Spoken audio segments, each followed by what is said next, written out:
Urdangarin y Torres ante la sentencia final, tú en Suiza, yo en el infierno.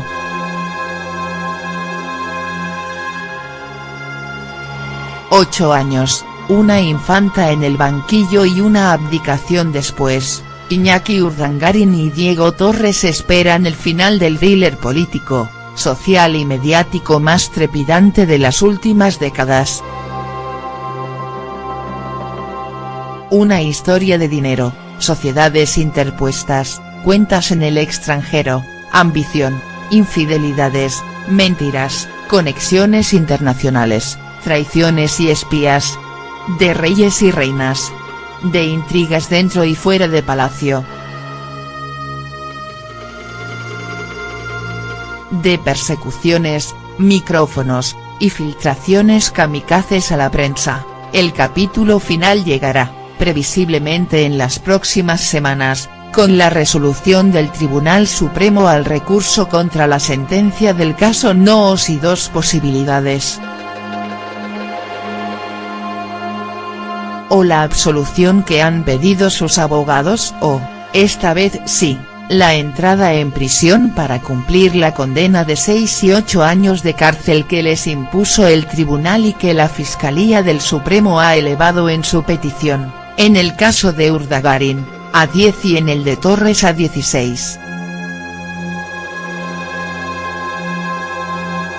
Misma espera, pero uno desde Ginebra, amparado por un cierto halo de indulto familiar, después de la visita de sus suegros eméritos en su 50 cumpleaños y hasta social, visto el lugar de honor desde el que asistió junto a la infanta Cristina y sus hijos a la misa de Epifanía en el Vaticano.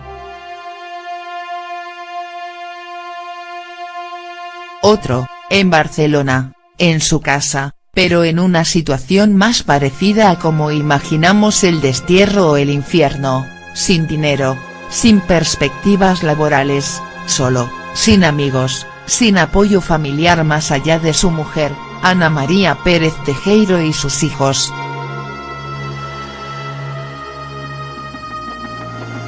Aferrado, dicen en su entorno a una frase muy suya, Ana María y yo somos fuertes y resistimos. Los dos ex socios, inseparables durante años, tan alejados ahora el uno de otro como Saturno de Plutón.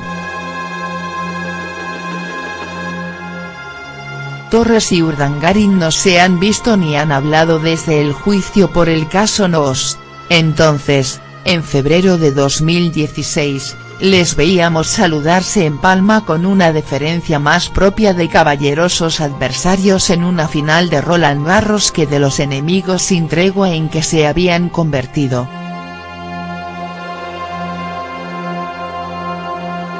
O eso sostienen y a pesar de que entonces se dispararon los rumores de acuerdo de última hora, de estrategia conjunta para salvar a sus mujeres de una condena, o incluso de encuentros en la cumbre en lugares tan cinematográfico como un balneario para asegurarse un terreno neutral y limpio de micrófonos.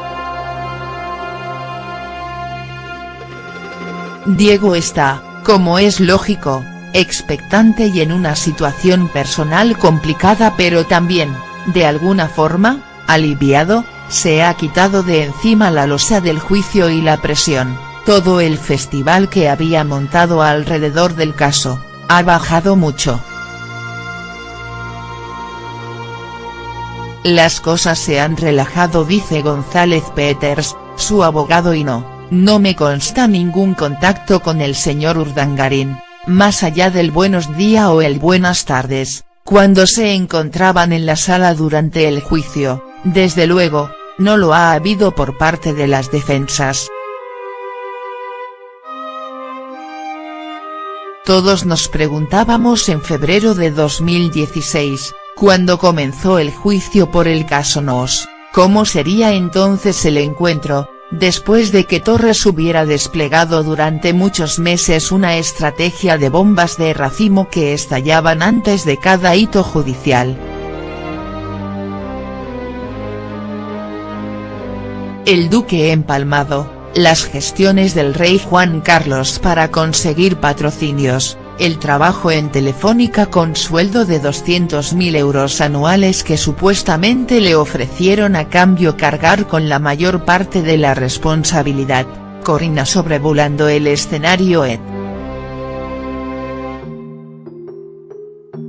Una guerra de guerrillas que Torres, condenado por fraude, tráfico de influencias, un delito contra la hacienda pública y blanqueo justificaba con una línea estratégica que ha repetido. Como no iba a ser todo legal si la máxima institución del Estado consentía y alentaba las actividades con las que ingresaron más de 6 millones de euros de dinero público. Si yo caigo, la monarquía cae conmigo. Diego Torres nunca se paró en cortafuegos, y desde luego, su abogado Manuel González Peters, tampoco. A ninguno de los dos se le puede reprochar no poner toda la carne en el asador o falta de sentido del espectáculo, cada uno a su manera. Desde el exceso y la grandilocuencia del defensor a la a veces exasperante contención de su defendido, porque Torres es monolítico. No resiste con la flexibilidad de un junco que recomiendan los orientales, sino anclado a sus argumentos como un bloque de granito. La resistencia del falso sumiso, él preferiría no hacerlo de Bartleby. El escribiente, horas y horas de estudio de su propio caso, extendido a través de miles de folios y resumido en presentaciones de PowerPoint. Didáctico como un catedrático, envolvente como un consultor. Imposible moverle un milímetro de una posición que defendía con la temeridad de las filtraciones y las toneladas de detalles con que pretendía ahogar cada uno de los cargos que se le imputaban. ¿Quién habría imaginado que este hombre al que un director de casting podría darle el papel de respetable profesor en Oxford pero también el de contable de la mafia, se revelaría como un dinamitero tan eficaz y tan perseverante? Torres continúa atrincherado en su posición. La que repitió durante la instrucción, el juicio y la que ha mantenido para fundamentar su recurso, todo estaba bien porque todos lo sabían y alentaban, todos participaban y ayudaban. Y si no estaba bien, bueno, si no estaba bien, venía a decir, terminen ustedes la frase y actúen en consecuencia. Si se atreven, claro. Porque si yo caigo, la monarquía cae conmigo. Mientras su socio se ha amparado en su papel de amable componedor, de ingenua y no muy brillante comparsa para pedir la absolución, Torres se mantiene en sus 13. Quedan en cualquier caso, muchas preguntas por contestar, y sí, Torres ha terminado por tener razón, de alguna forma, la monarquía, cayó. Falta por ver si ellos terminarán también despeñándose y hasta dónde por una trampilla que quizá ya existía pero que se empeñaron en abrir. Solos o en compañía de otros. ¿Cómo sería entonces el encuentro, después de que Torres hubiera desplegado durante muchos meses una estrategia de bombas de racimo que estallaban antes de cada hito judicial? El duque empalmado, las gestiones del rey Juan Carlos para conseguir patrocinios, el trabajo en Telefónica con sueldo de 200.000 euros anuales que supuestamente le ofrecieron a cambio cargar con la mayor parte de la responsabilidad, Corina sobrevolando el escenario ET. Una guerra de guerrillas que Torres, condenado por fraude, tráfico de influencias, un delito contra la hacienda pública y blanqueo justificaba con una línea estratégica que ha repetido. Como no iba a ser todo legal si la máxima institución del Estado consentía y alentaba las actividades con las que ingresaron más de 6 millones de euros de dinero público? Si yo caigo, la monarquía cae conmigo. Diego Torres nunca se paró en cortafuegos, y desde luego, su abogado Manuel González Peters, tampoco. A ninguno de los dos se le puede reprochar no poner toda la carne en el asador o falta de sentido del espectáculo, Caremo ha elevado en su petición, en el caso de Urdangarin, a 10 y en el de Torres a 16. Misma espera, pero uno desde Ginebra, amparado por un cierto halo de indulto familiar. Después de la visita de sus suegros eméritos en su 50 cumpleaños y hasta social, visto el lugar de honor desde el que asistió junto a la infanta Cristina y sus hijos a la misa de Epifanía en el Vaticano. Otro, en Barcelona, en su casa, pero en una situación más parecida a como imaginamos el destierro o el infierno, sin dinero, sin perspectivas laborales, solo, sin amigos, sin apoyo familiar más allá de su mujer, Ana María Pérez Tejero y sus hijos.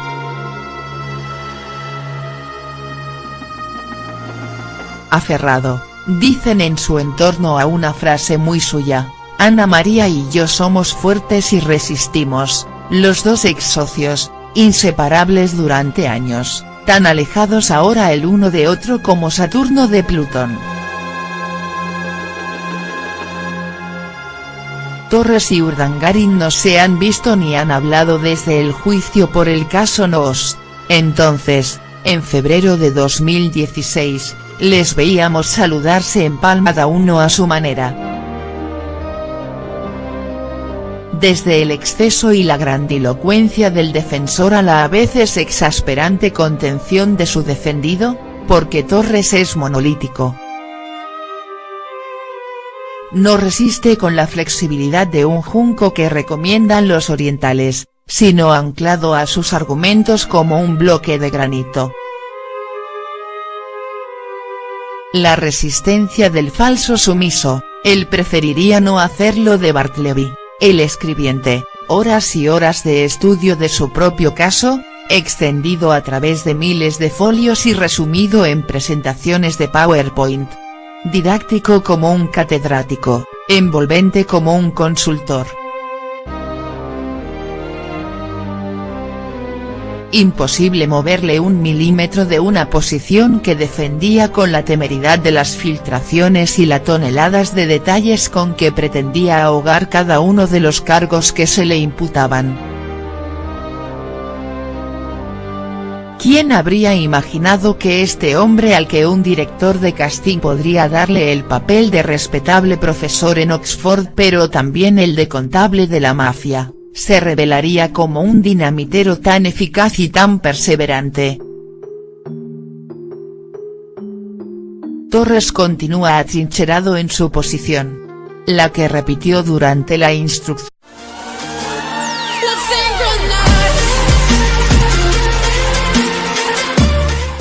Urdangarin y Torres ante la sentencia final, tú en Suiza, yo en el infierno.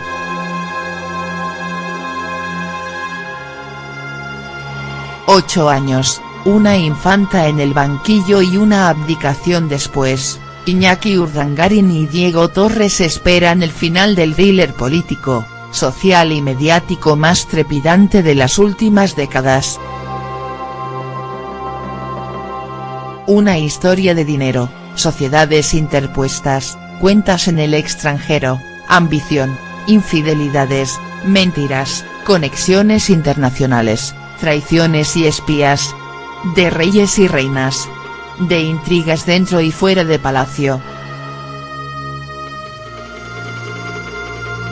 De persecuciones, micrófonos, y filtraciones kamikazes a la prensa. El capítulo final llegará, previsiblemente en las próximas semanas, con la resolución del Tribunal Supremo al recurso contra la sentencia del caso Noos y dos posibilidades. O la absolución que han pedido sus abogados o, esta vez sí, la entrada en prisión para cumplir la condena de 6 y 8 años de cárcel que les impuso el tribunal y que la Fiscalía del Supremo con una deferencia más propia de caballerosos adversarios en una final de Roland Garros que de los enemigos sin tregua en que se habían convertido.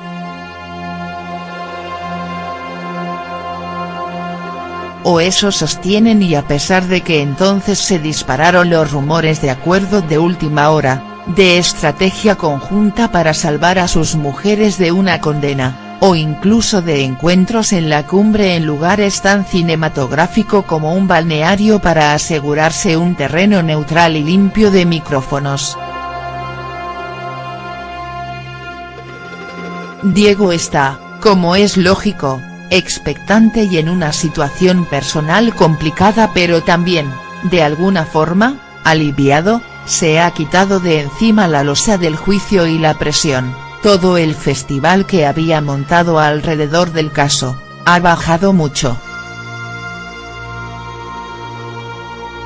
Las cosas se han relajado, dice González Peters, su abogado, y no me consta ningún contacto con el señor Urdangarín, más allá del buenos días o el buenas tardes, cuando se encontraban en la sala durante el juicio, desde luego. No lo ha habido por parte de las defensas. Todos nos preguntábamos en febrero de 2016, cuando comenzó el juicio por el caso Noos, ¿cómo